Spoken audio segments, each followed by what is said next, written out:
The trade rumor for Anthony Davis has heated up quite a bit, as Adrian Wojnarowski reported earlier today. It was about an hour ago that Anthony Davis has requested a trade from the Pelicans, informed them he will not sign a contract extension. So there's a trade deadline coming up February 7th, and the Lakers appear to be the likely destination. We talked about this late last week. With all the injuries, do the Lakers then maybe go all in on Anthony Davis to try to salvage this season? Also, the clock is ticking on LeBron James's career. And how many more years do you have him playing at a high level, optimum level? And what do you give up for Anthony Davis?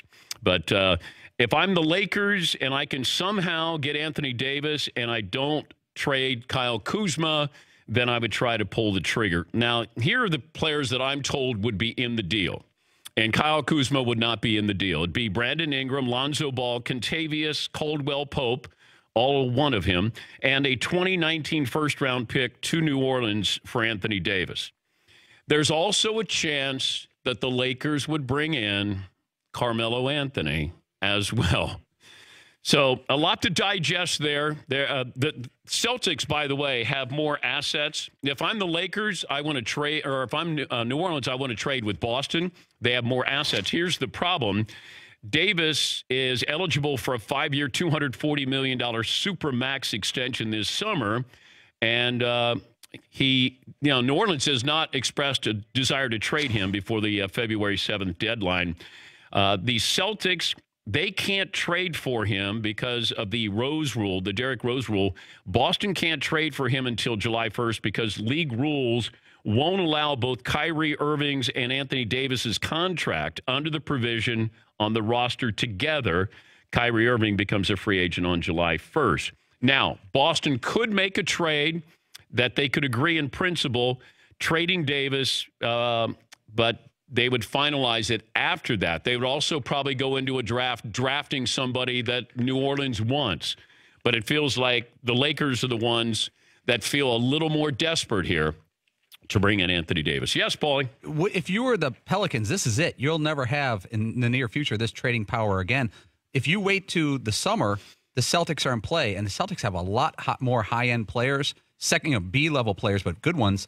And they have I think they have 3 first-round draft picks besides their own in their chest to trade. I know Lakers fans are excited, but this seems like a Celtic deal. I would wait if I'm New Orleans, because unless Kyle Kuzma is in the trade, I'm not trading with the Lakers. And Anthony Davis, according to his agent, who is LeBron James's agent, wants to go to a winning franchise. Well, the Lakers used to be a winning franchise. They aren't now, and Boston is a far better team. But Anthony Davis he might get out of New Orleans and go to L.A. and sort of have the same situation. Yes, Paulie. Chris Mannix from Sports Illustrated just emailed, and he said, quote, "It makes zero sense for the Pelicans to seriously consider any offer in July. Boston's highly motivated to get Davis. They have more appealing young players, and they have a chest of draft picks, including a possible unprotected Grizzlies pick in 2021, which could be a high-end lottery pick." Yeah, I wouldn't trade with the Lakers. But this is what happens. We look for the better story. Like, yeah, it'd be great if the Lakers got Anthony Davis. We don't care about New Orleans and what they're going to be left with here. And it's like, oh, yeah, LeBron and Anthony Davis, that would be exciting. That's not the way it works. Like, you would think that if you're the Pelicans, you're going to be smart here. I want 2 teams bidding for Anthony Davis. I don't want just the Lakers offer, because it feels like I have to take that offer. And, hey, he wants to play with LeBron James, and he now has the same agent as LeBron. I think you got to be really smart here, and you got to be patient, because you're right, Paulie. The Pelicans will not be in this situation again. And if I have a chance to trade one of the top 5 players in the league, I better get a big haul in return. And Boston offers you a better chance in the draft to find one of these players. Also, I get some pieces that I can put on the floor now. Now, if Jason Tatum is in, Jason Tatum even said, if I were the Celtics, I would look at putting me in that trade. Like, you got to be honest here and, understand your value. If I'm the Pelicans, I can get more assets from Boston. Absolutely, I would wait. I would not be in a hurry. Yeah, Paulie. So with all that said, what's Anthony Davis's motivation to announce it now? Does that mean he doesn't want to go to Boston this summer or would rather go somewhere else soon? Well, I think what he's saying is, hey, I just want to let them know where things stand. I mean, you're letting them know prior to the trade deadline. I mean, very nice of him, maybe send a Hallmark card next time. Hey, I just want to let you know I have no interest in staying in New Orleans. Does Hallmark make one of those cards? They should for athletes. Antonio Brown could give that to the Steelers. I have no interest in playing for the Steelers. Antonio Brown. All right. What else do we have here? Poll question coming up? I put up a poll question. Now I have to change.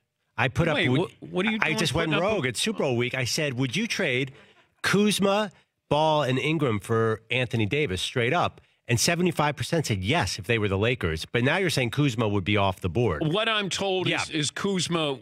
Now they're not going to give you their best offer. Oh, okay. So it could come back. But isn't it interesting that there are a lot of votes in? 75% would do that, and I'm with them because there's only one Ball. How many stars do you need if you have LeBron and Anthony Davis? Well, technically, you would have a Ball, and then you would have another Ball, Lonzo Ball. So there would be two balls. And you could bring in LaMelo eventually. Yeah. But the Lakers want to trade one of their balls, right? Yes, they do. Yep. Yes. If the Lakers this is not going to end well. If the Lakers send Brandon Ingram, Lonzo Ball, Kentavious Caldwell-Pope, and a 2019 first-round pick to New Orleans, then maybe they could get Davis. That is what is going to be proposed, has been proposed perhaps. And then you're going to need some people on the roster. And I don't think Magic can still play, but they, bring in Melo to help the team. Yes, McLovin. I'm looking at the Vegas odds on where he starts next season. The fourth team is the Golden State Warriors. Could they add Anthony Davis? Would that be the most crazy thing ever? Wait. They're fourth. It goes Celtics plus 200, Lakers plus 200, Pelicans plus 400. I guess they're assuming that Clay leaves and maybe Draymond leaves. Yeah, you'd have to have a couple of guys leave to be able to afford that. And there's also Kyrie Irving has to resign. He's a free agent too, so that could mix things up. How about if you're Golden State and you just say Klay Thompson, Draymond Green for Anthony Davis? Ooh. Let's do it right now. I don't know. Is that good? Well, if I'm Golden State, I stay with the lineup I have. Oh, 5 All-Stars? Yeah, I think they're going to do okay this year. So that would probably be my suggestion there.